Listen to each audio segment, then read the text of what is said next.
It's actually a cycle, right? Like the more confident we feel, the better we come across. And even like if we start on the outside, it also works in. I know this quite personally as I'm a recovering awkward person. So confidence always eluded me for many, many years. I have a problem where I'm a social overthinker. I just tend to get in my head about cues. And I didn't realize that what was taking away my confidence was that I was misinterpreting a lot of cues. So I would assume that someone's neutral cue was negative. And it just ruined all of my confidence. And so the very first thing I want people to think about is, what is your perfect flavor of confidence? I think that when we think about people skills, we often idolize the extrovert, right? We think we all have to fake it till you make it. You have to fake being outgoing. You have to pretend to be an extrovert. I do not believe you have to be an extrovert to be confident or to be likable. I mean, that's very powerful, because I think a lot of people will probably say, Vanessa, look, I see people around me all the time who they're confident, right? I can feel it when they come in the room, yet that's not me. Like, I can't be that. And I guess what I hear you saying there is that it's not about us necessarily being that other person. It's trying to figure out what's our unique approach, or, as you say, flavor to that confidence. Yes. So, for example, I think, and this is a really big myth, that we think that the life of the party, the bubbly extrovert, they're the people who are confident and likable. And yes, that is one flavor of charisma. But if you think about the most charismatic person you know, or the most confident person you know, just think about that person for a second. Think about a couple people you can think of in your mind. We also have the quiet, powerful introvert who's very confident. We also have a nurturing, empathetic healer who's also very confident. And so I think that if we can broaden our definition of what confidence means, we have more permission to feel authentically ourselves. And here's the biggest problem. We can feel inauthentic confidence. And this is actually proven. So Dr. Barbara Wild, she had a very simple experiment. She took photos of people. In one photo, she had them authentically smiling. They were actually thinking about something that made them happy. Their puppy, their dog, their child, right? They were thinking about something that actually made them happy. In the second picture, she had the same people doing a fake smile. So not thinking about anything that made them happy, just smiling on the bottom half of their face. By the way, the difference between a real smile and a fake smile is that these upper cheek muscles are engaged. So if you smile all the way up into your eyes, those crow's feet, that means it's a real smile, versus just a smile on the bottom half of the face is a fake smile. So she took these photos and she had participants look at the photos one at a time. She found that when people looked at the real smile, they caught the smile. They actually felt happier and more confident themselves. When they looked at the fake smile, they had no mood change, no behavior change at all. In other words, when you are truly confident, you actually infect other people positively. When you are faking it, when you are trying to pretend to be an extrovert, you are less memorable. You are literally less impactful. Over the last few years, because of the job I do with the public, I've had to do lots of photo shoots for books or whatever might be coming out. Yes. And something photographers will often say is smile with your eyes, right? And so I guess they must have that experience and also go, listen, if you're trying to fake it because we're saying smile now, it's like, actually, I can tell on that image, no, smile with your eyes. And I guess that just bolsters up what you're showing from your science and you've written about in your wonderful new book. I think that really good photographers, they know this smile into your eyes because they know that that's the photo that's going to feel more authentic, more like you. A couple little things I want you to think about for profile photos or if you're doing photo shoots. So first is either really big smile, right? Think about something that truly makes you happy, or neutral, right? You don't always have to smile. You can also be neutral. There's some very confident, powerful folks who have no smiles in their photos. And you also want to avoid asymmetry. So the other thing that research found is there's a universal contempt microexpression. And so this is a microexpression of scorn or disdain. And it's very simple. You can even try it with me. It's a one-sided mouth raise. So if you raise up one side of your mouth, kind of into the smirk, you actually begin to feel like, I know more. I know better. It's a really weird cycle. There's something called the facial feedback hypothesis, which is not only do our emotions cause our face causes our emotions. So also be sure, go look at your LinkedIn profile, your dating profile pictures, make sure you are not accidentally showing an asymmetrical smile. That's actually a sign of negativity. It's incredible. I was trying to do that as you asked me to. And What'd you feel? You just feel your mood change. You don't feel as, I didn't feel as engaged. I didn't feel as happy, as excited to talk to you as I really am. I felt I don't know, a bit flat, I guess, is what I felt. Okay, so what's really great is, let me just dive into contempt for a second, because by the way, now that you know it, you'll see it everywhere. You'll start to see this smirk everywhere. And remember, it's a sign of disdain or better than. So first is, we did a massive facial expression survey. We had over 25,000 people try to guess what facial expressions meant. Contempt was the one that most people got wrong. The majority of people thought it was ambivalence or boredom. So we don't even realize how negative it is. And Dr. John Gottman, he's a marriage and family counselor out of Seattle. He did a massive marriage experiment. I'm sure you've talked about this in your show before. And he looked at married couples looking for patterns. He wanted to know, can you predict if a couple will get divorced or stay together? So he brought the couples into his lab and he tested them on everything he could think of. He gave them IQ tests and personality tests. He observed them. He interviewed them. He looked at their histories. And he followed those couples for 30 years. So a massive amount of data. He found that the one predictor of divorce was that in the intake interview, if one member of the couple showed contempt towards the other, there was, with 93.6% accuracy, they would get divorced. John Gottman can watch a silent video of a couple. And if he sees that smirk, that one-sided mouth raise, he can predict with 93% accuracy if that couple will get divorced. Why? Just as you mentioned, you said, I felt kind of flat. I felt like all of a sudden not excited. Contempt is one of the only emotions that doesn't go away. Fear comes in a burst, you self-soothe. Anger comes in a burst, you calm down. Happiness comes all at once, you go back to neutral. But contempt or disrespect, it grows and it festers if it's not addressed. And it grows and it breeds into hatred. And so I think that why some of these cues are so powerful is, if we can spot a cue at its infancy and address it, we then prevent any kind of negative growth out of that hidden emotion. I think the eye roll as well is associated with contempt. Is that right?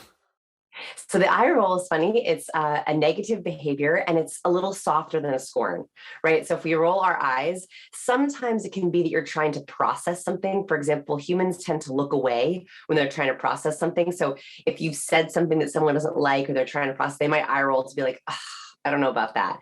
An eye roll paired with a scoff, though, pretty contemptuous, right? Just an eye, that's a pretty negative one. So let's say someone hears this, Vanessa, right? They're listening or they're watching, and this evening they see that their partner is exhibiting that cue to them, right? One part of them potentially could be really scared, thinking, wait a minute, hold on a minute. I just heard that that's going to lead to a divorce.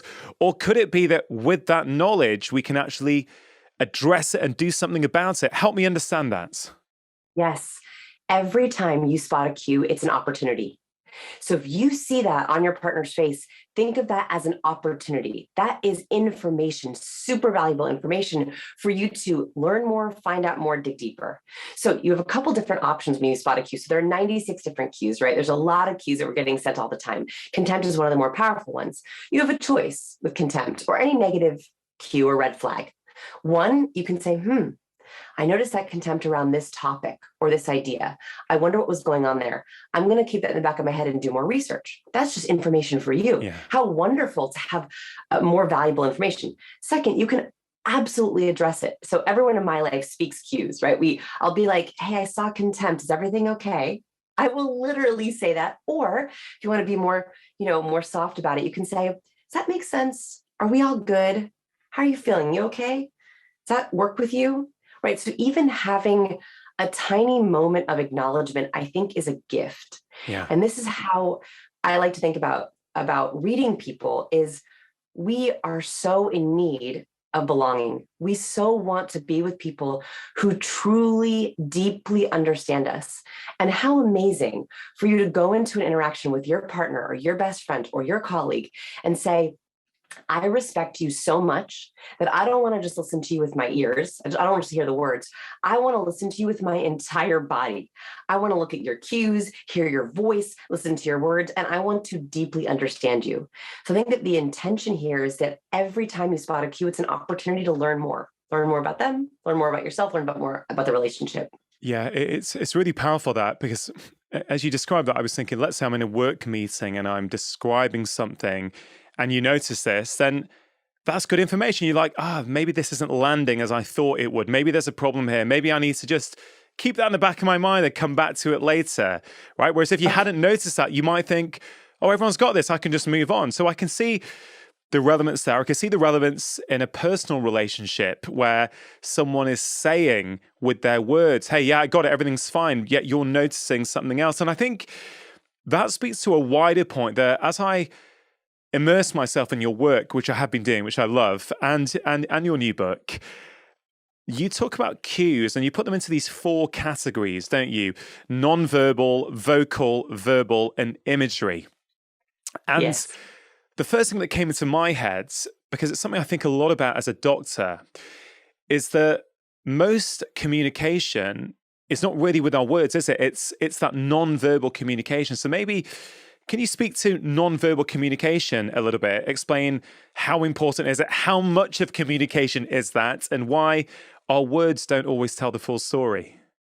Yes. Okay. So you said it exactly right, that when we think about communicating with others, we tend to put all of our energy in the verbal basket, right? We think, I want to have the perfect answer, or I want to script the perfect presentation, or I want to answer the perfect way. And words is only one portion. Nonverbal is about, and it's really hard to measure this exactly, but about 65 to 90% of our communication is nonverbal. And by the way, that's a huge range, but it's still the majority, right? Yeah. So if you only focus on your words, it's like showing up with 40% of your ability. It's like leaving 65% of your abilities at home. And so what I want to think about is, and by the way, let's put this into practical terms. So when I say, oh, nonverbal matters, here's what I mean. If I were to show up to a business meeting and say, hey, everyone, so happy to be here, you would know. You can't even necessarily see what my face is doing, or my body. Even if you just were to close your eyes and listen, you'd be like, she doesn't sound so happy to be here. So you mentioned your work as a doctor, and this was one study that completely shocked me when I was doing this research. So this was a research study that was done with surgeons. And they wanted to know, how do we judge doctors' competence? Doctors are a beautiful case study because we know doctors are smart. We know they're high in competence. And these researchers wanted to know, does warmth matter? Like what do we get from meeting a doctor for the first time? So what they did is they took one channel, which is vocal. So we have nonverbal, vocal, verbal, and imagery. Vocal is sort of a forgotten aspect. Nonverbal is our postures, our gestures, our face. Vocals, our pace, our volume, our cadence. What they found is they had doctors record 10-second voice tone clips. So said their name, their specialty, where they worked. So it sounded like this. My name is Dr. Edwards. I specialize in oncology, and I work at Children's Presbyterian Hospital. They took these clips and they warbled the words. So you could hear the pace, the cadence, the volume, but not the actual words being said. Then they asked participants to rate these clips on warmth and competence, which hopefully we'll talk about in a little bit for charisma. Warmth and competence are essential for our trusting people. They found that the doctors who had the lowest ratings in warmth and competence had the highest rate of malpractice lawsuits, which tells us something very interesting, that when we are listening to people, especially in those first few seconds of hearing them, we are listening for cues to their warmth and competence. And so how we say something is just as important as what we say. You say we're listening for cues, Mm-hmm. but I guess we're also looking for cues. It's not just our ears, is it? It's all our senses. We're trying to pick up everything we can to, I guess, ask that basic human question: can I trust this person? Yes. Well, actually, I think there's 2 basic human questions. So this was research that was done from Princeton University. And what they found is when humans meet or interact, and this could be on video, on the phone, in person, professionally, romantically, socially, they're trying to answer 2 basic questions about every human they meet. Can I trust you? And then can I rely on you? That actually it's a chronological order here. So what we're looking for in those first few seconds of interaction are trust cues, right? Do you have good intention? And then, are you smart? Can I rely on you?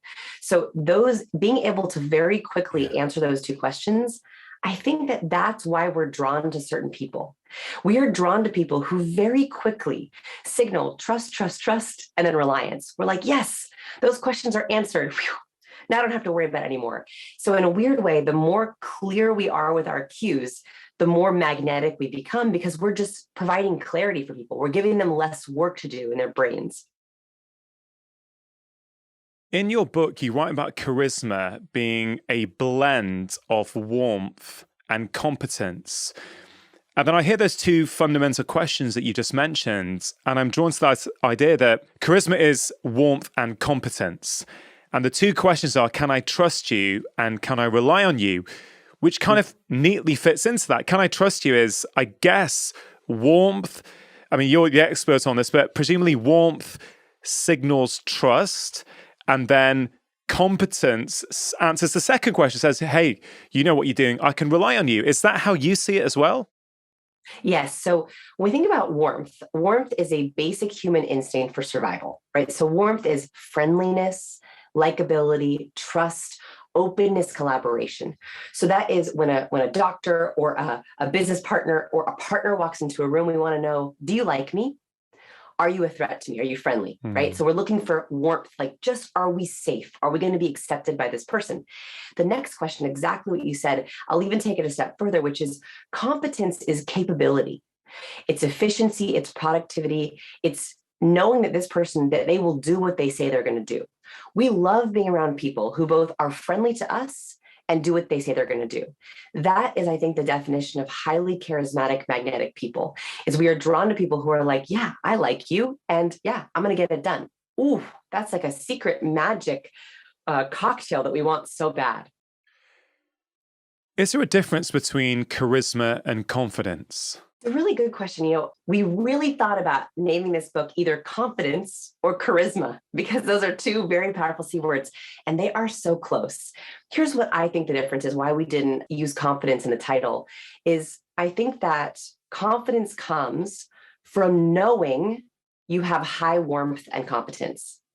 So there are people who can try to fake warmth and competence, and maybe they'll come across as charismatic for a little bit. That's that like smarmy salesman type, that inauthentic person who like is like a con man, and you're like, I don't like it. There's something you don't like about it.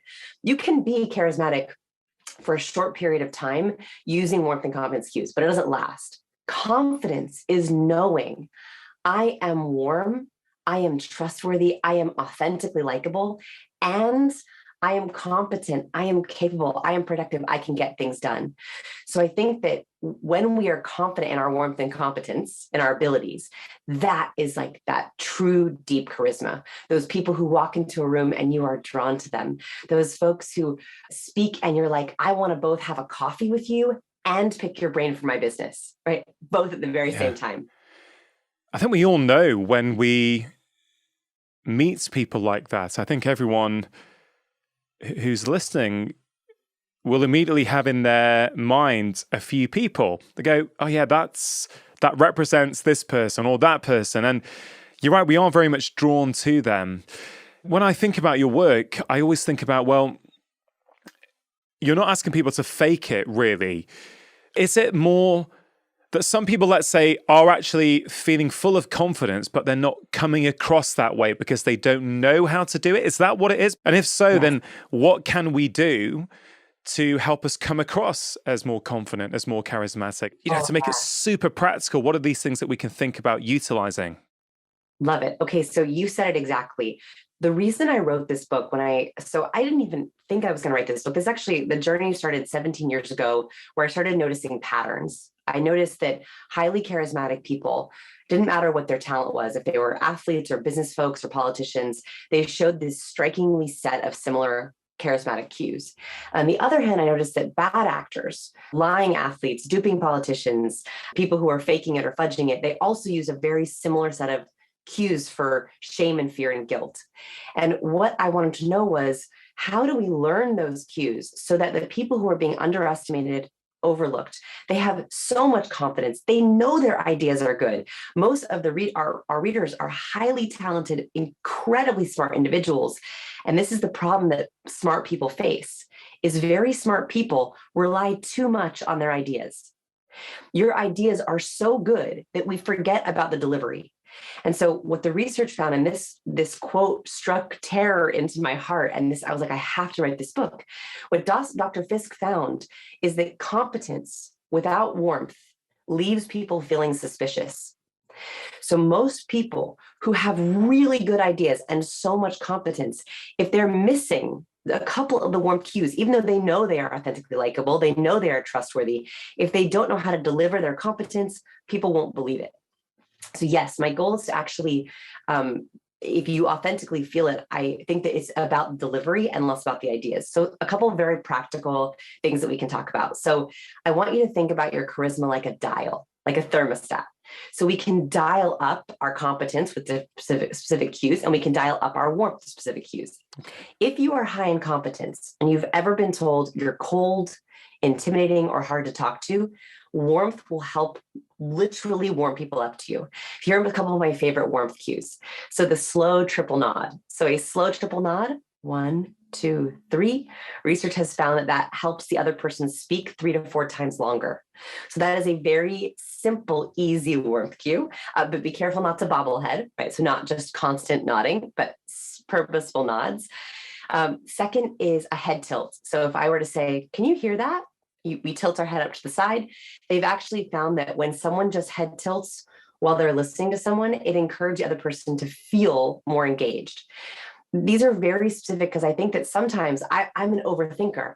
I get so in my own head that I forget to show the warmth cues. Yeah. I'm so overthinking it that I don't show it. So the nod and a tilt are very easy ways to just dial up warmth. On the competence side, so if you're very high in warmth, so folks who are very high in warmth, you often are people pleasers. You really want to be liked, but that can come, that can mean that people sometimes step on your boundaries or interrupt you. So if you're really high in warmth and you want to dial up competence, you want to be taken more seriously, you want your ideas to be heard, you want to actually show competence cues of being a winner. And what I mean by this, I don't mean it in a judgmental way. I mean it like physically as a winner. So researchers from University of British Columbia, they found that athletes, when they literally win a race, they typically take up as much space as possible. They tilt their head towards the sky. They open up their body. They typically open up their hands. It is a way that they're signaling to the world an innate sense of pride. If you want to dial up competence, I want you to dial up and show your innate sense of pride. So a couple of things we can learn from those athletes. One is open palm, open hand. So I love an open palm. I start all of my video calls with a, good morning, how are you, good to see you. That little cue kind of shows someone I'm open. I'm not hiding anything. I'm not concealing anything. We also love the distance between, it's a really weird measurement, the distance between our earlobes and our shoulder. I know that's a very, very weird measurement, but we can sense that someone is anxious or nervous when they roll their shoulders up to their ears and they tilt their chin down and they look like they're trying to protect their jugular, right? It's literally an instinctive protective gesture. If you see people who are really nervous, they'll try to take up as little space as possible. So when you hop on video, when you, in your profile pictures, when you're in a room, see if you can maximize the space between your ear and your shoulder. Those are some, they seem like micro movements, and that's the point. These are small but impactful ways that we can actually dial up people's impression of ourselves. What I love about your approach is that pretty much all the cues, you've got scientific research to back them up.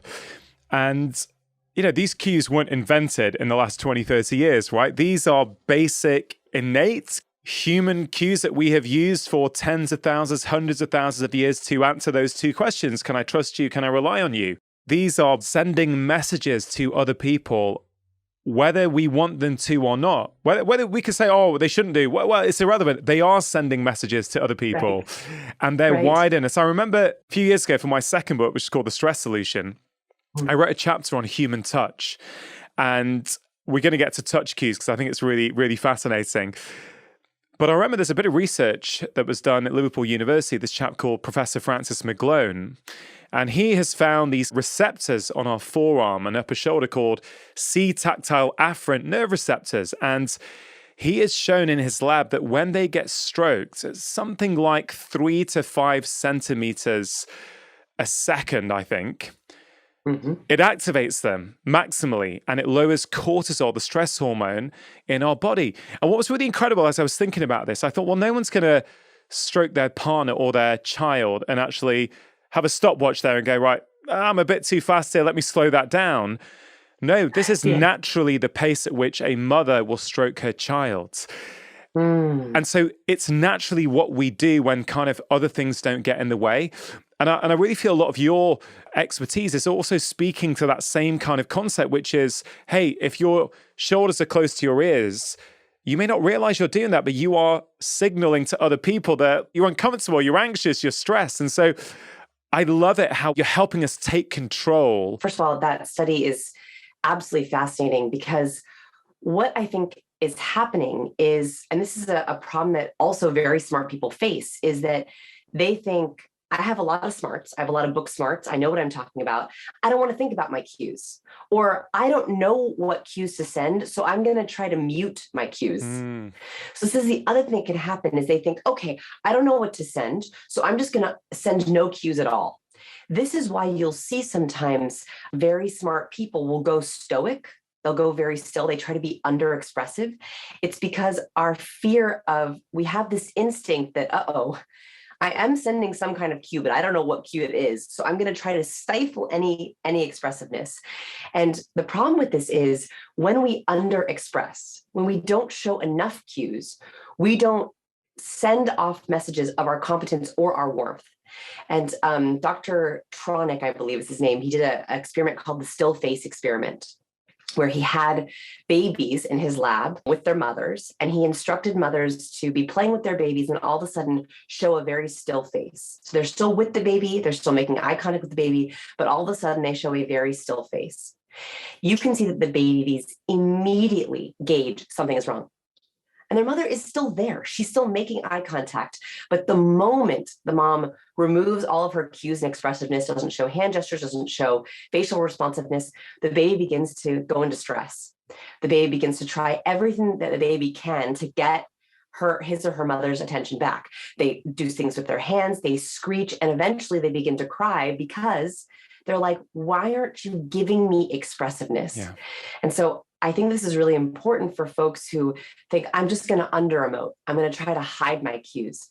That actually causes anxiety and confusion in the people around you. The less cues you send, the less easy it is for people to understand you, connect with you, and they also don't know how to interact. When we send off cues, we're telling people how we want them to behave. If we send out warmth cues, we're saying this is going to be a warm interaction. Let's get along, let's collaborate. When we send out competence cues, we're saying, let's get it done. Let's be productive. Let's be smart together. And so when you don't send cues that are neither warm nor competent, other people don't know what to do back. And so I think that not only are we accidentally sending these cues, as you so brilliantly mentioned, but also at least do it for others, right? That your cues are actually helping people. If this is within us, yes. Why is it that we've lost it then? And I guess what I'm going to with that, Vanessa, is, I've got 2 young kids. And with respect to cues then, are schools and I guess society at large overly focusing on verbal? So the words, you've mentioned there's 4 categories, right? Nonverbal, vocal, imagery. Are we so focused on verbal that we actually start to de-skill and forget all those other things?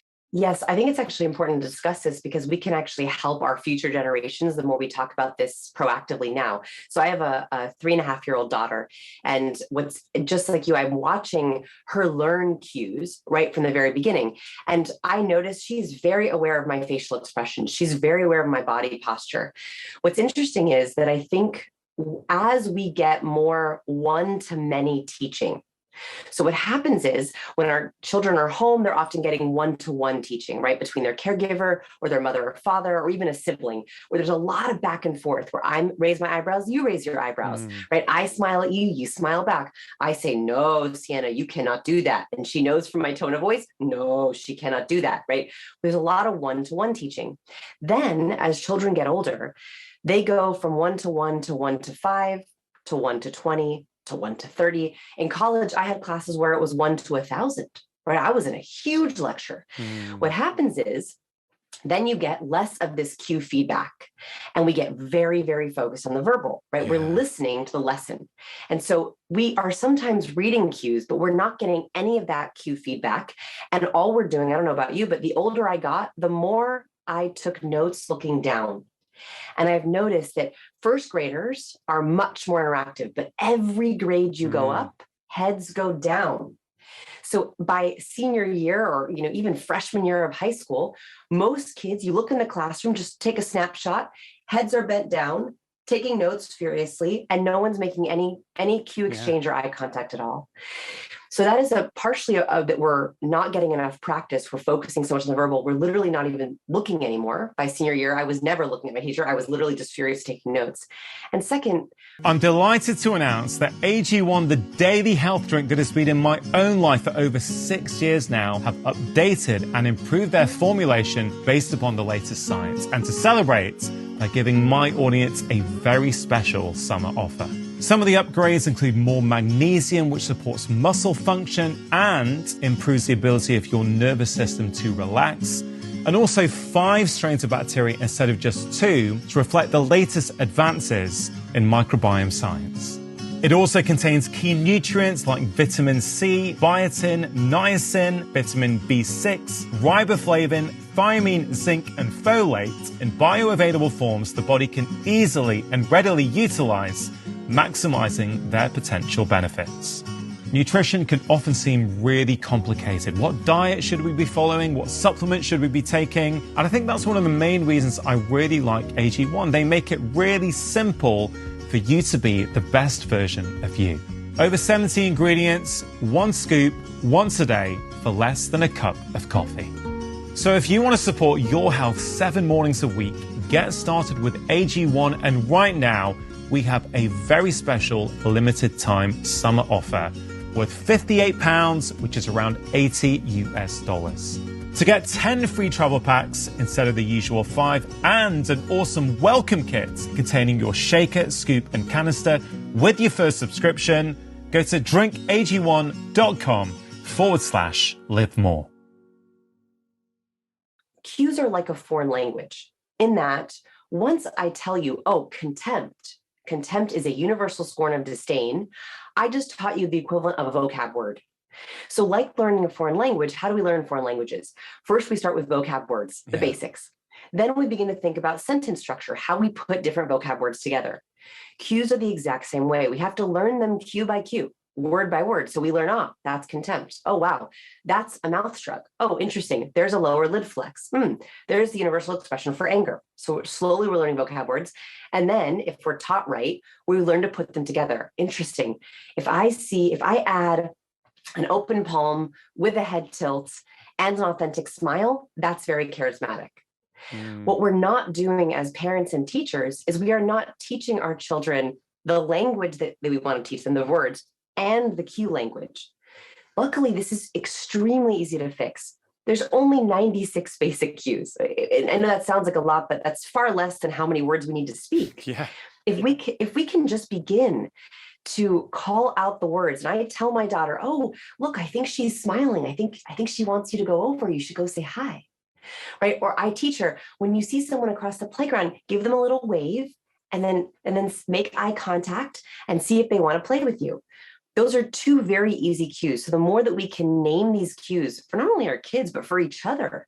Imagine if you were able to say to a partner, it looks like you're giving me a lower lid flex. Does that make sense? Right? Could you imagine how so I think, yes, if we could just name them, we solve this problem.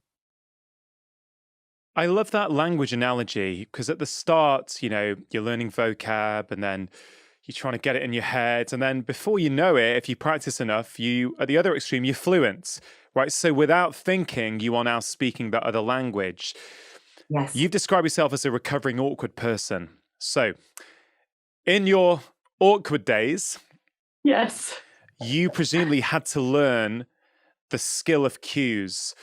So are you at a point in your life now, having written the book, having studied this for years, if we use that language analogy, are you fluent with your cues? Can you now turn up, and even if you're feeling awkward, well, there's 2 parts to that. Do you sometimes feel awkward, but you can actually give the impression that you're not, which of course I can see can be helpful. And do you also just feel less awkward and that you don't have to think about these cues because you practice them so much that they're now happening automatically? Yes, I think I became fluent in 2017, specifically in June. Wow. I felt a moment where I went from very mechanical learning, just like learning a language, right? In the beginning, it's very mechanical. You're like, yo puedo ir a la biblioteca. Like, it's like you're like trying, right? It's very mechanical. And it was like that for many years. I mean, having to think, okay, now I'm going to do this cue now. Oh, and also, by the way, there's two aspects of cues. There's the decoding, so spotting cues, and then there's also encoding, the cues you send. So, right, so just like with a foreign language, you have to be able to speak and you have to be able to listen. So it took me many years of also training my muscle memory out of some very bad habits. So I had some very bad cue habits in my awkward days, which contributed to my awkwardness. I used a lot of question deflection, which I'd love to talk about. I used a lot of closed body posture. So I often put one arm over my chest and would shrink one of my shoulders up, and I would talk to you like this, which is a very bad habit. And I remember specifically in June of 2017, that's when I gave my TED Talk, and we were doing a whole bunch of media around the TED Talk. I gave it in London. And I remember at the end of the day thinking, I didn't think once about my cues. Yeah. I just was. And so that was a moment where I think I hit fluency. It took me far longer because it took me a long time to code it. The second issue is you mentioned, do I still feel awkward? Yes, absolutely. And I think I can hide it a little bit. But actually, what I've found much more exciting is telling people I feel awkward. And this is a kind of radical transparency. And if anyone who's watching or listening is willing to take this challenge with me, I think we've spent way too many years hiding our discomfort, hiding anxiety, or hiding what we're awkward about. When I wrote Captivate, my first book, I tried to hide it. And my publisher so kindly, my editor is Nikki, and she wrote back and she said, I love this book, Captivate, but it doesn't feel like you.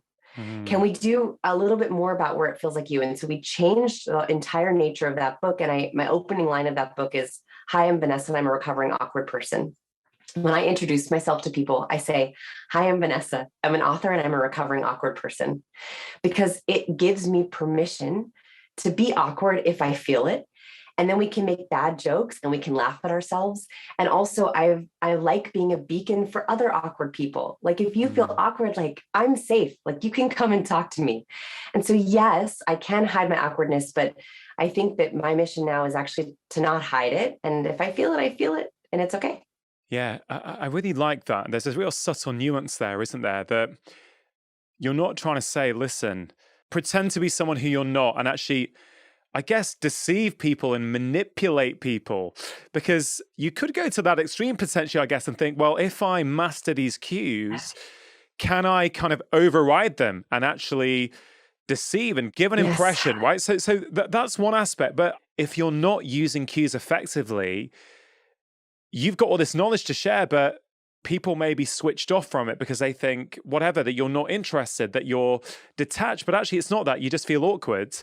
But I think that final piece is so important, that vulnerability, sharing actually how we're truly feeling. And it took me a while to realize this as well in my life, that actually, when you do that, people lean in, they come closer to you, they can see you, right? So you're not trying to be someone you're not, you're sharing that, hey, look, I've got a few insecurities. Hey, and we all do. Yeah. And also, by the way, I think I didn't realize this at first, but vulnerability is warmth. So maybe a side door into warmth is just being vulnerable. Yeah. And so vulnerability, sharing your true feelings, being super transparent, that's not negative. That's not bad. Those are warmth cues. So even me saying, hey, everyone, I'm a recovering awkward person. I'd rather be home watching Netflix, but I thought it was important for me to come. Right?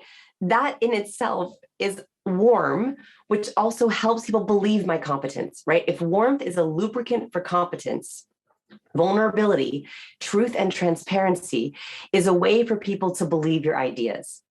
So I think that that's another reason to dive into that vulnerability, because it actually is an element of your trust and your likability.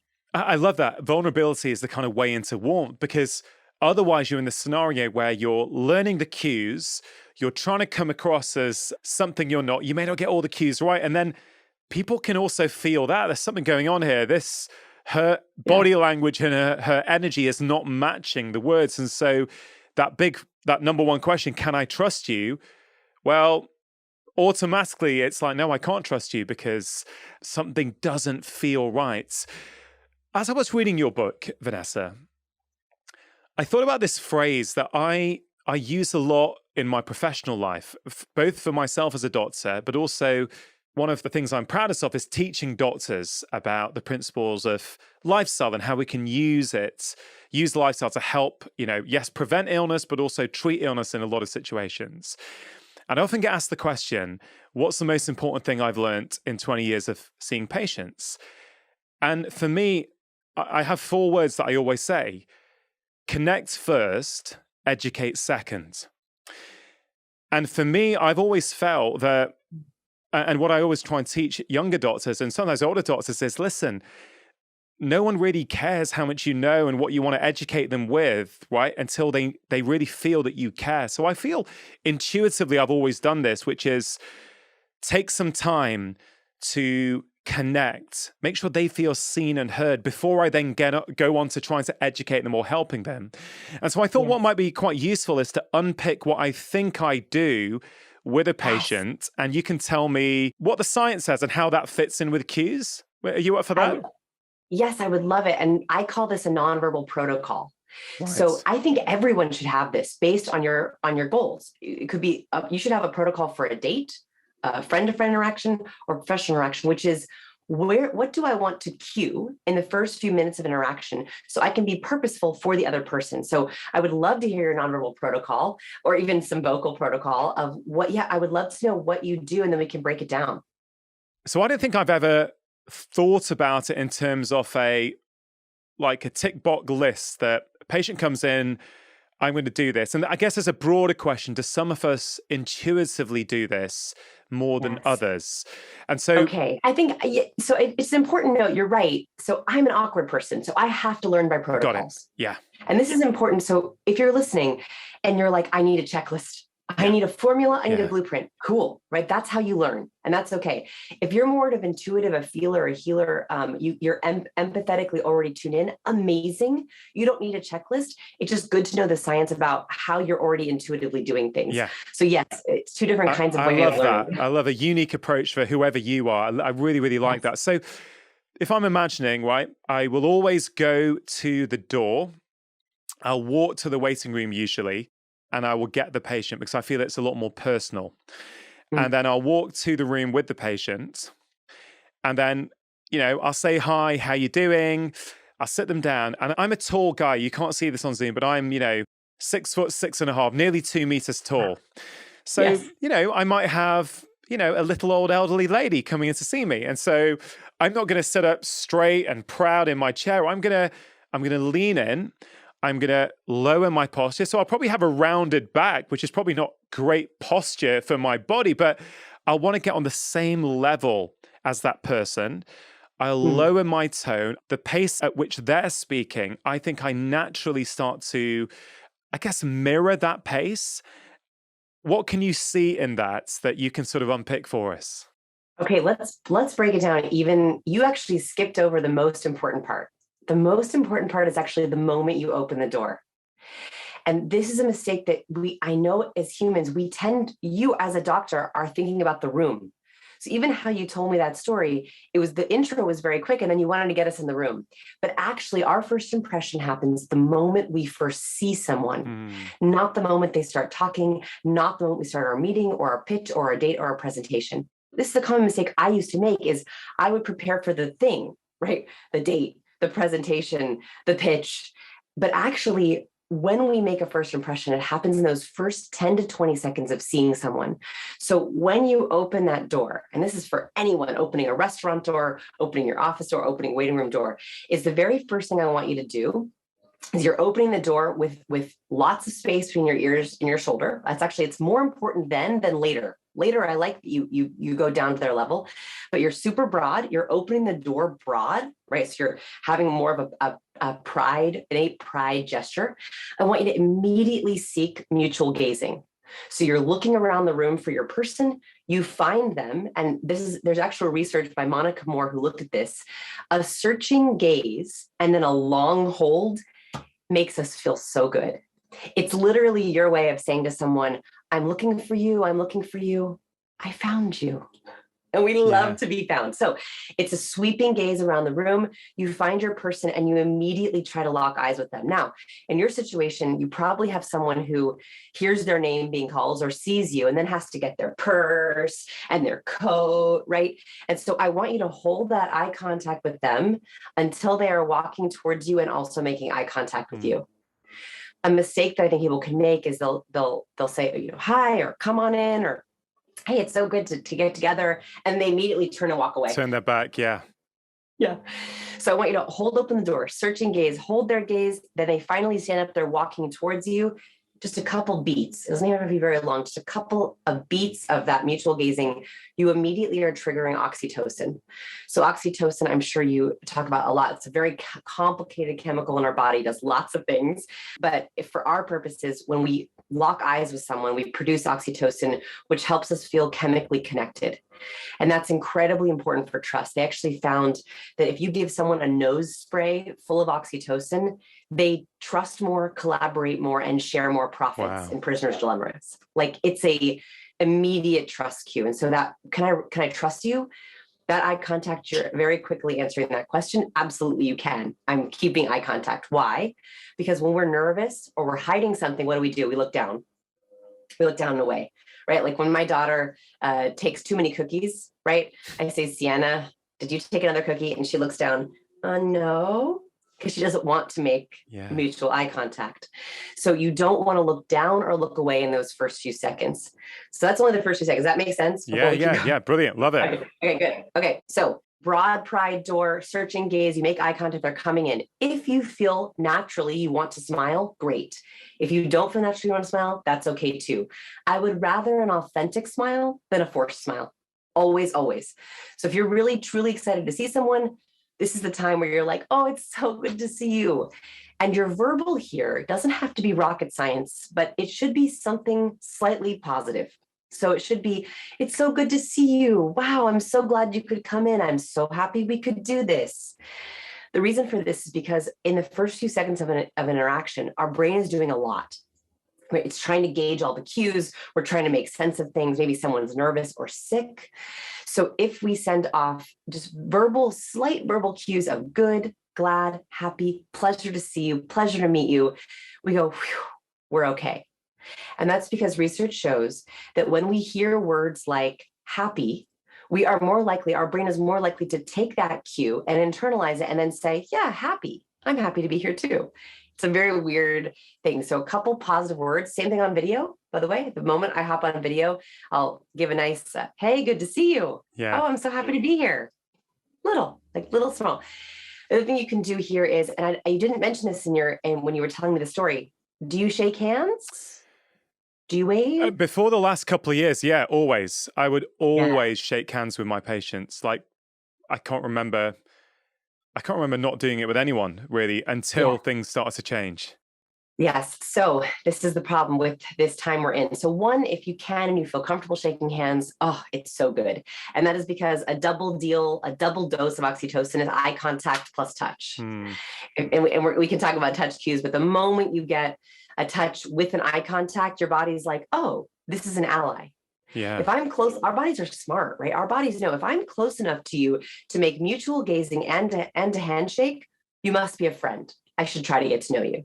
So if you can handshake, great. If you can't, I want you to replace a handshake with some kind of nonverbal acknowledgement. So that could be a nod. It's so good to see you. Yeah. It could be a wave. Oh, it's so good to see you. Please come in. Yeah. Please come in. And So you're gesturing open. gesturing. Yeah, I love that. And that is because, again, think back to our basic instinct, right? As humans, we are always afraid that we don't belong. We are always afraid we're in the wrong place, that we're not accepted.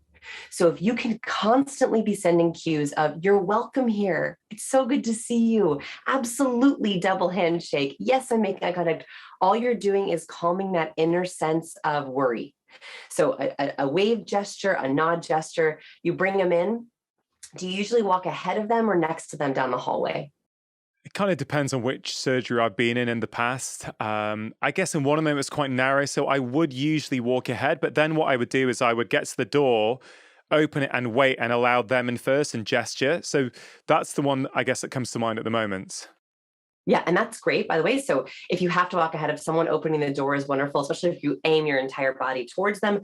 I know these sound small, but this is what set you up for a really easy meeting. So if you Yeah. can get these first few cues right, it's like lubricant. It makes everything else easier. Vanessa, on that, like, I just so wholeheartedly double down on what you just said and agree. Like, I guess a lot of business people, work people are going to love your book, but I think it actually helps our healthcare professionals interact better. I actually think it helps our health, and we can maybe get to that later because I think Yeah. I think there's a couple of reasons why I think that is. But that whole connect first, educate second piece is don't rush to the next bit, because you spend the time connecting. The next bit is pretty easy actually once you've done that first bit. Yes, that's why I like thinking of it as the protocol. Is Yeah. that walking from the waiting room into your office? What is that? 30 seconds? Yeah. All you have to worry about is 30 seconds. That's actually what makes everything else way easier. So it's only that 30 seconds. So a couple tips here, and this is for, again, professionals. I love working with healthcare professionals. I mean, in Qs, I do an entire breakdown of a doctor and how he interacts with a Yeah. patient, an old friend of mine. And so whether you're walking into a restaurant or you're bringing someone to your office, whether you're a healthcare worker or a business, even if you're bringing kids into your home, even if you're a teacher, opening up your classroom and welcoming your children in, same protocol. So you've opened the door, you've tried to initiate touch, or you've done some sort of nonverbal acknowledgement. My very first choice is walking shoulder to shoulder, side by side. Why? When we look at human behavior for proxemics is a fancy word for space. Now, I'm a huge fan of Vivo barefoot shoes. I've been wearing them for about 12 years now. And one of the main reasons I love them is because when I'm wearing Vivos, I feel fully connected to the ground beneath my feet. What do we want? We want feet that move naturally. And because Vivos are wide, thin, and flexible, your foot can move in the way that it's meant to. A lot of modern shoes are stiff, they're narrow. They start to manipulate the way your foot functions. Whereas in Vivos, your feet could do what they're meant to do. And that means they help your feet become stronger. There was this trial that showed within 4 months of wearing Vivos, your feet are around 60% stronger.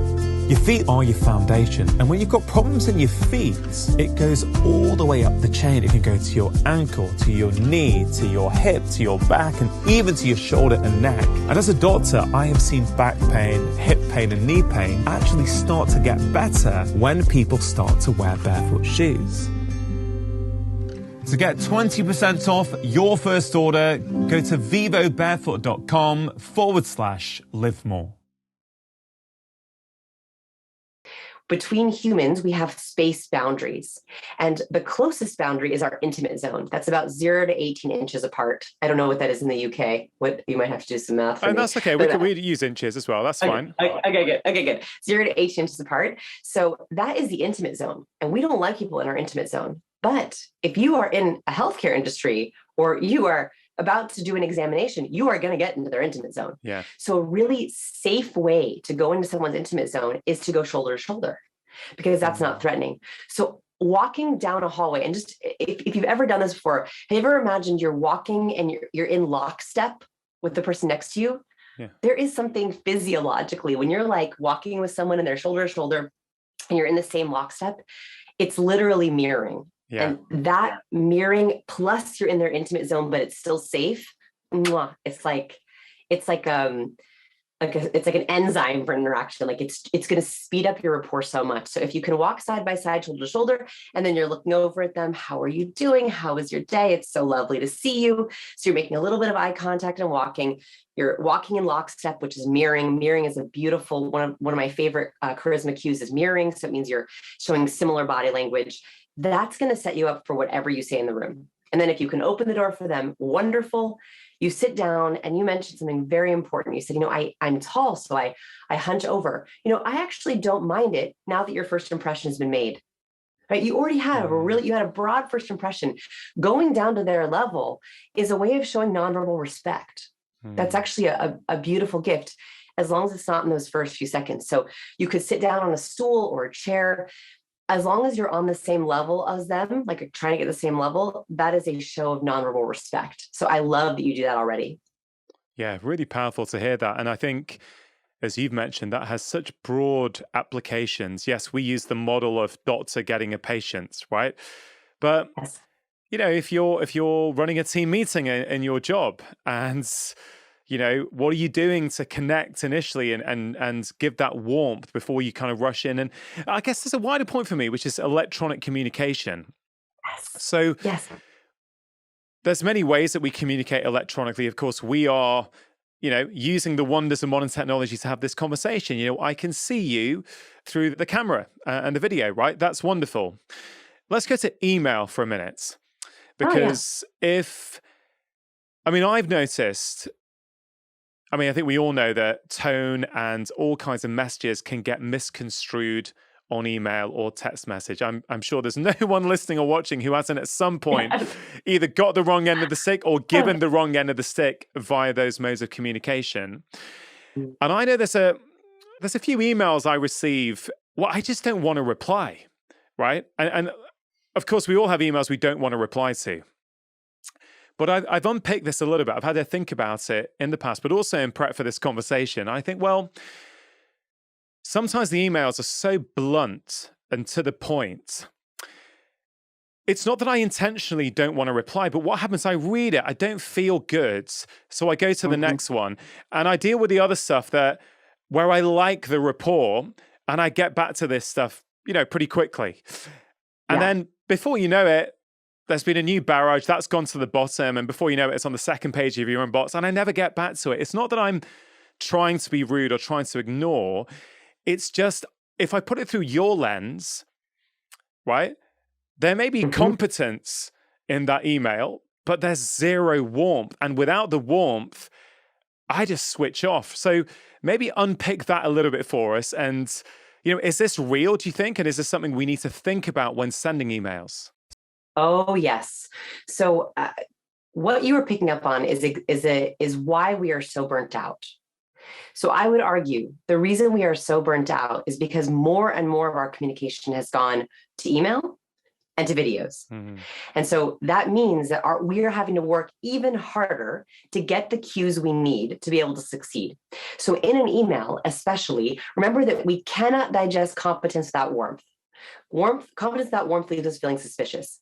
So in an email, what can happen, especially in a chain, is you lose the warmth and that undersignals trust. What's great about this is it doesn't take much to trigger warmth. In fact, it takes one word, literally one word.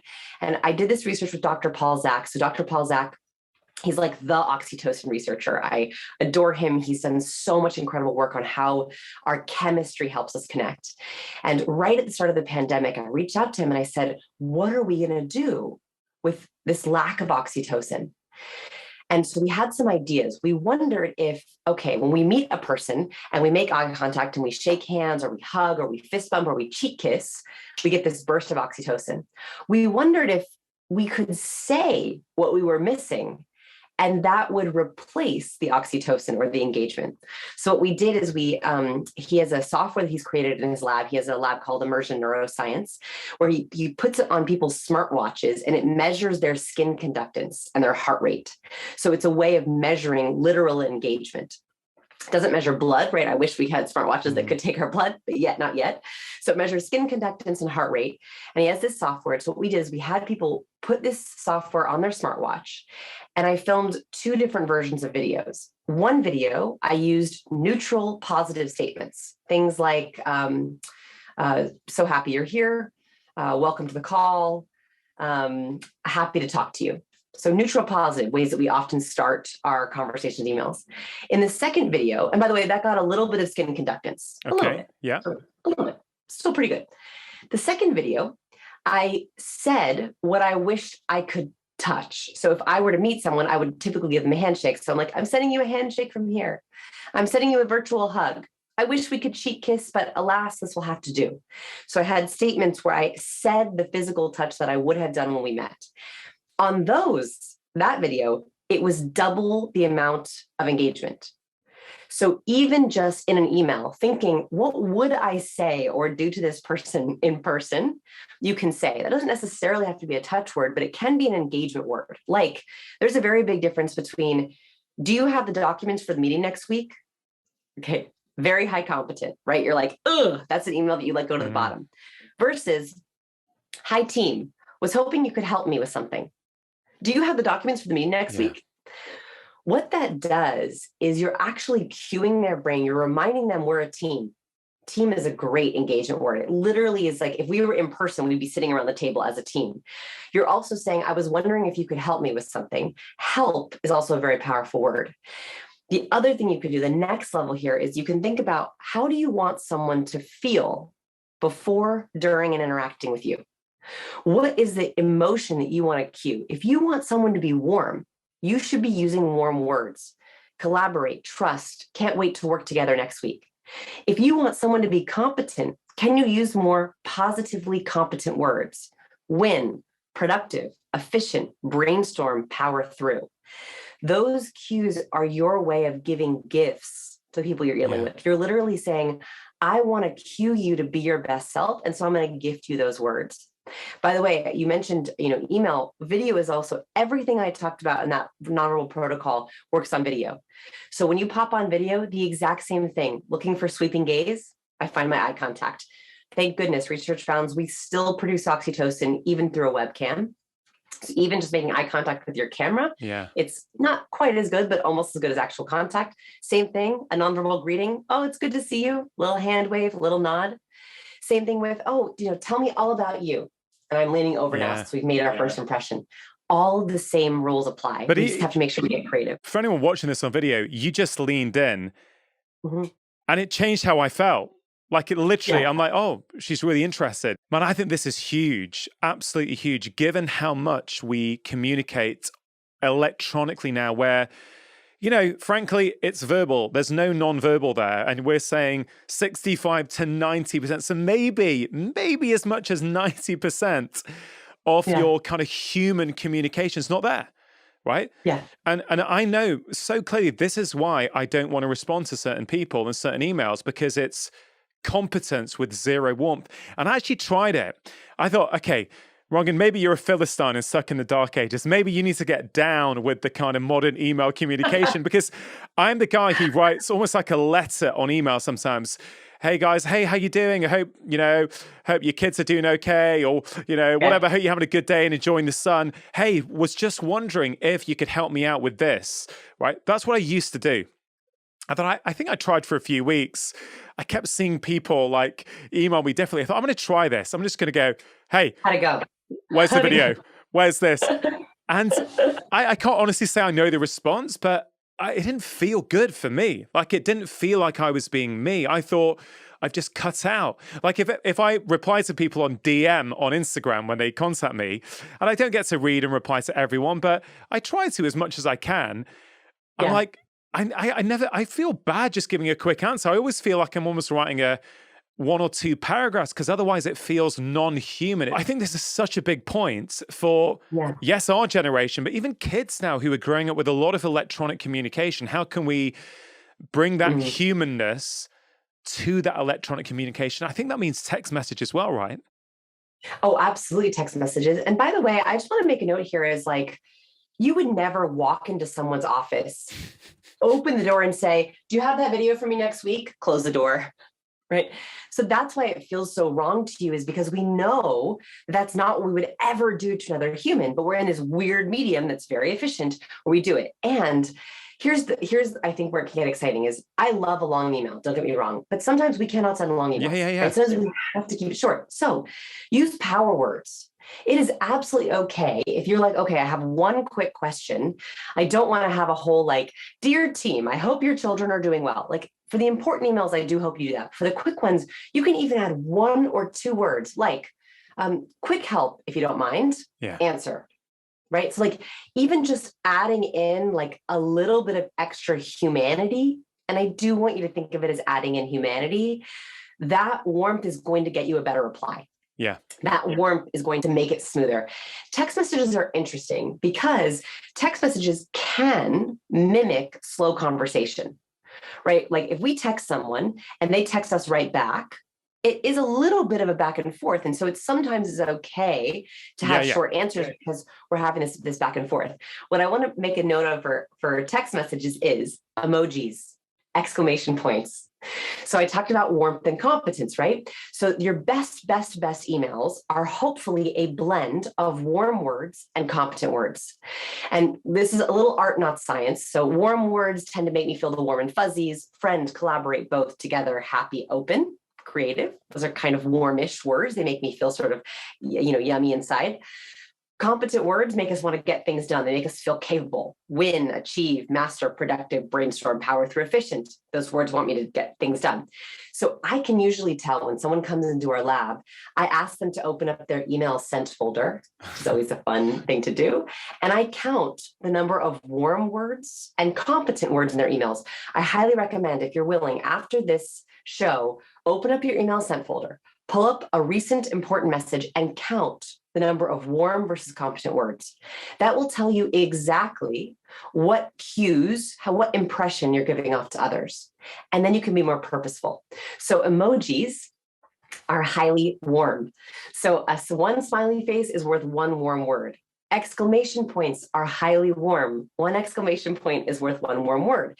What can happen here is, have you ever been emailing with someone or texting with someone and you just feel like you're not on the same page? Yeah. It can be because they are using too many warm words.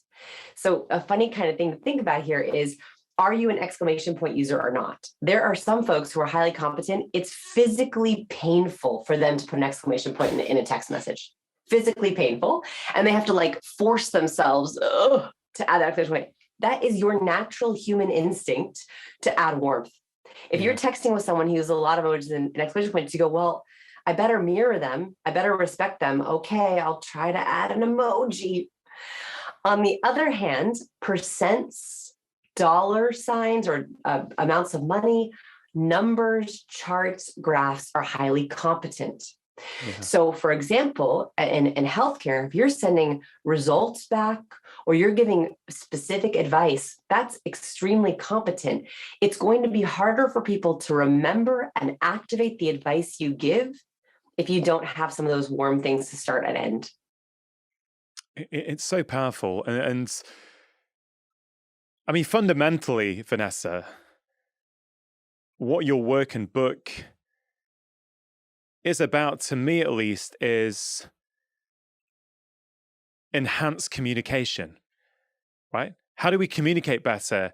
And what better skill could there possibly be in life? Because communication is our relationships. Our relationships are the number one factor for our happiness. And I think our longevity, it's the quality of our relationships. If we can't communicate well, if we can't communicate effectively, that impacts every aspect of our life. So as you said, with teaching your daughter, it's like naming emotions, right? Many of us don't learn how to do that. And we know from the research, if we can name emotions, it makes us more, able to deal with them and process them because we can label them. And I'm feeling that very much a similar kind of idea with your work is that, well, if we understand these cues, it's not dry. It's like it helps us actually be more human in a world that is, I guess, taking us away from, in many ways, who we have been for so long on this planet. And it's just almost just bringing that back in. But also I love, let's embrace electronic communication. How can we learn and make that better? So I love it. I mean, I think it's such a practical guide, this book, for everyone, and no matter who you are. The reason I think it impacts health as well is because... Yes, let's talk about health. When we get communication wrong, or let's say we're presenting to our work colleagues, and we don't quite get it right and the idea doesn't land, we don't feel good afterwards, right? So what happens when we don't feel good? We need to do something to manage that, which can often be, diving into the chocolate biscuits or needing half a bottle of wine after work. Coffee. Yeah, exactly. Again, I'm not saying there's anything necessarily wrong with those things in isolation, but a lot of the time our behaviors are downstream consequences for how we feel. And I don't think it's a tenuous link at all. I think it's very strongly linked that if we can communicate better and more authentically, we're going to need less distractions to kind of numb those feelings of discomfort. And this is actually what really pushed me into this work was actually health.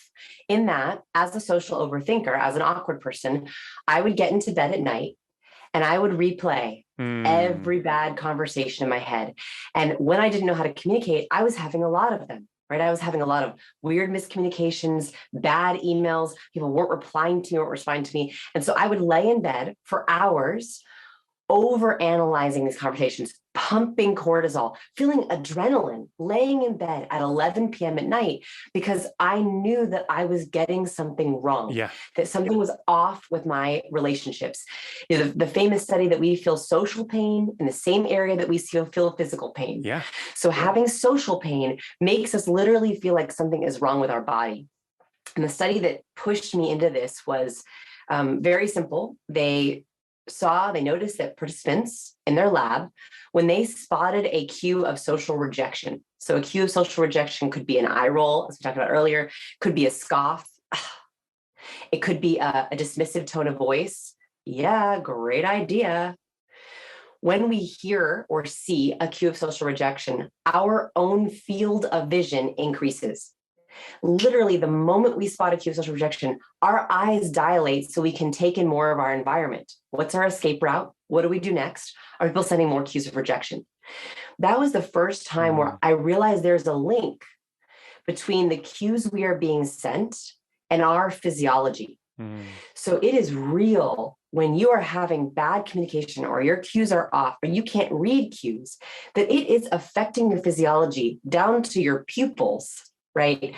That's changing how we sleep, how we eat, how much sugar we need, and also our cortisol and our adrenaline levels. Yeah, absolutely. Couldn't agree more. Given how society is changing and the roles that men and women that I guess they played in the past, things are evolving, things are changing. And because of that, do you think that men and women potentially need to pay attention to different kinds of cues? I think less than you would think. And that's kind of a good thing, right? I actually think, so when I was researching for the book, of course, there are cultural cues. So there are universal cues, there's universal responses that humans have, but there are cultural adaptations. There's also gender adaptations. So for example, let's take one example, which is when we touch, we produce oxytocin, right? So a handshake produces oxytocin, a hug produces oxytocin, a cheek kiss. But in some parts of the world, you don't handshake, you cheek kiss. In some parts of the world, you don't even touch at all, you bow. And so the mechanism that when we touch, we produce oxytocin is the same universally, but how we use that mechanism is different. Same with women to men. So women often touch more than men. Whether this is because, our mothers are women, so they were, more physically touching with us when we were a baby, or because women crave more oxytocin, there is a little bit of a gender difference there. Does that mean that men have to dial up their touch to touch women more? No.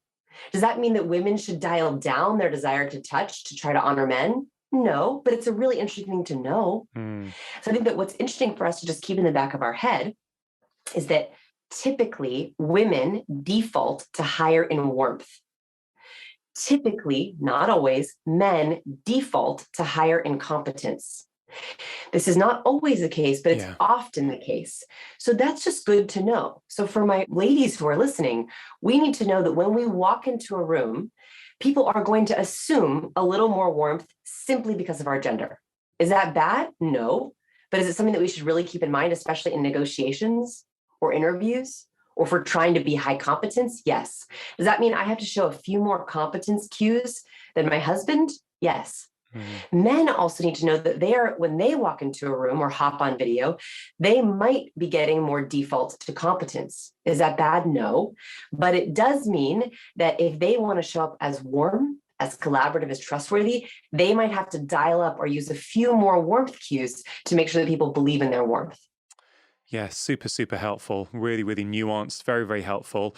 Before we close this conversation down, I did want to talk about lying, when we can tell if someone is lying. A fun topic. Yeah, yes. And I can't remember which book it was I read this in a few years ago. I think it was something like, essentially, there was this very famous politician and people who couldn't hear, so people who were deaf, were watching.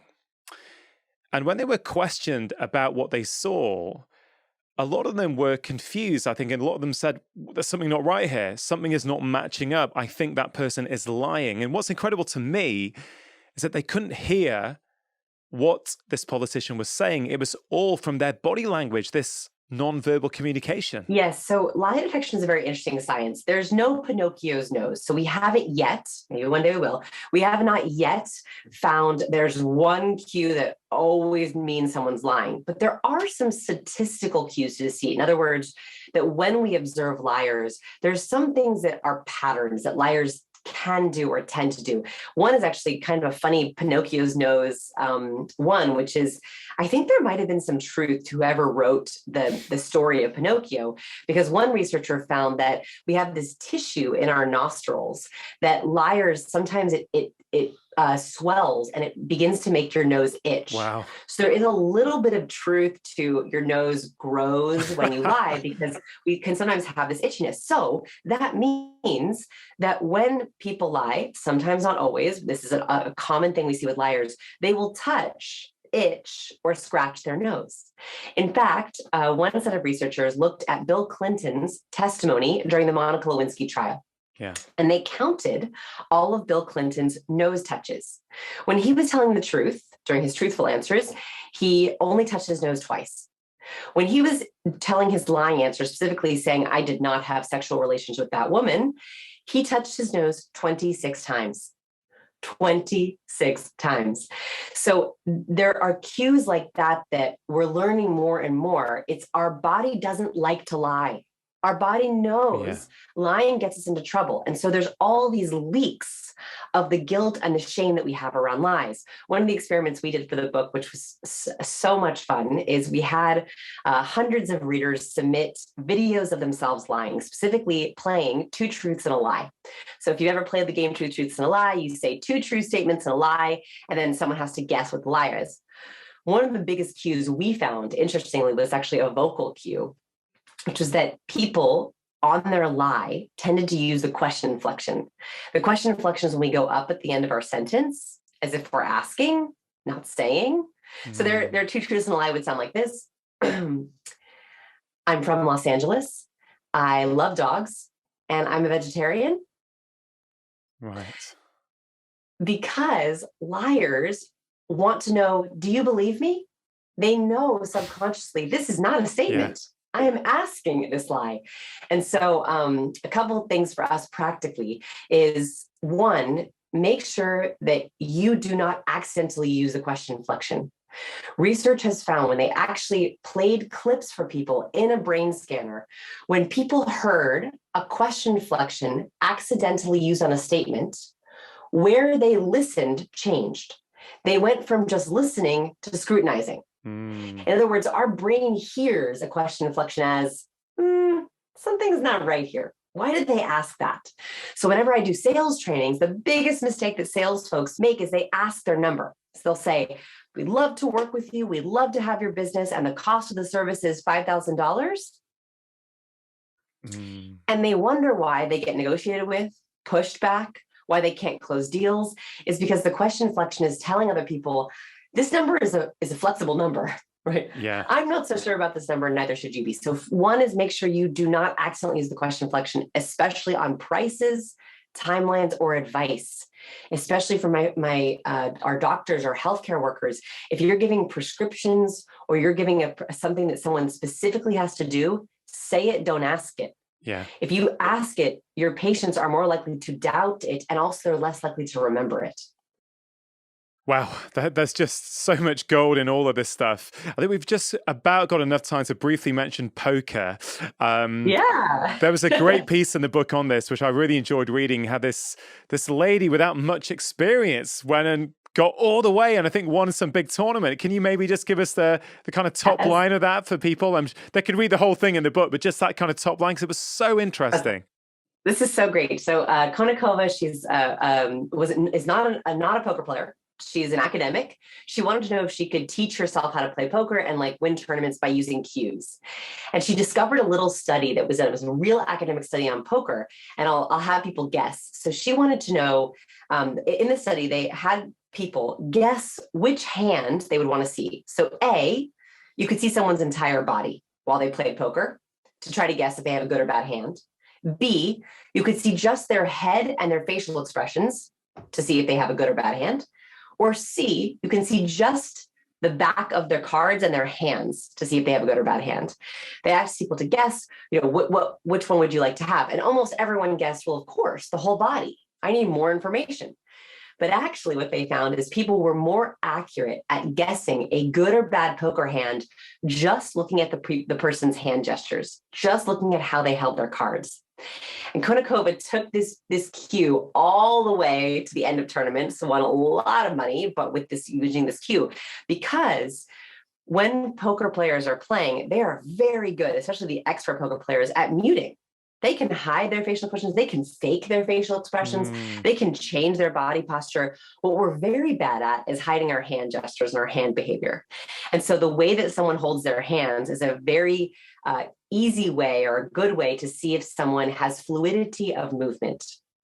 Good people with good hands typically have fluidity. They like their hand. They know what they're going to do. Their movements are super smooth. When someone doesn't like their hand, they're lying, they're deceiving, they're ashamed, they're afraid, their hands are jerky, right? They have a lot less, they have more strenuous movement, more extra movement. I share this with us. So if you play poker, this is very helpful. But even if you don't play poker, leaders have fluidity of movement. A competence cue is being smooth with your gestures, is knowing that you're not wasting an ounce of energy on a gesture or a move that you don't need. And the other thing you can think about is how can you be more fluid in your movements? How can you make sure that you're using gestures and cues that are purposeful? Yeah, no, I love it. And that bit on hands I really liked because I'm very handsy when I communicate. Me too. I notice. And it's like, I thought, oh, that's a good thing. That's a good sign. Okay, great. I like it. I don't have to try and change that. But Vanessa, honestly, it's been such a joy talking to you. I just think the book and your work is just so helpful and so practical for anyone. This podcast is called Feel Better, Live More. When we feel better in ourselves, we get more out of our lives. And for you, I would reframe that a little bit. When we cue better, I think we're going to get more out of our lives. So right at the end, can you maybe leave my audience with some of your top tips, your final words of wisdom to inspire them to kind of take their cues seriously? Yes. So here's the good news. You're already using cues. We just want to leverage them. We just want to make them work for you. So a little final exercise to think about is, what cues are you naturally using? What cues make you feel like your best self? What cues make you feel good when other people do them? The more we can start with the cues we naturally use, the cues that already make us feel good, and that we can hone and leverage those, the better. So my challenge for you is, what cues do you love? What cues are you already using that you like? And what cues from your highly charismatic people? The very beginning of the show, I asked, who's the most charismatic person you know? Think of that person. When you observe them, when you watch them talk and speak, what cues do they use that you might also want to try on? I think the more that we can leverage our natural abilities, the better we feel, the more authentic we feel, and the more confident we come across. Vanessa, thank you so much for writing this wonderful book. Thank you so much for joining me on the show. And I very much hope we get to interact in person at some point in the future. Oh, I would love it. Please come to Austin, Texas. And thank you so much for reading and supporting my work. I can't tell you how grateful I am and just for all your time and all your energy. My pleasure. If you enjoyed that conversation on confidence and cues, I think you are really going to enjoy this one on how to reduce negative thoughts. The balance between thought and emotion. The way to find that balance, to turn those knobs, to control those knobs, is to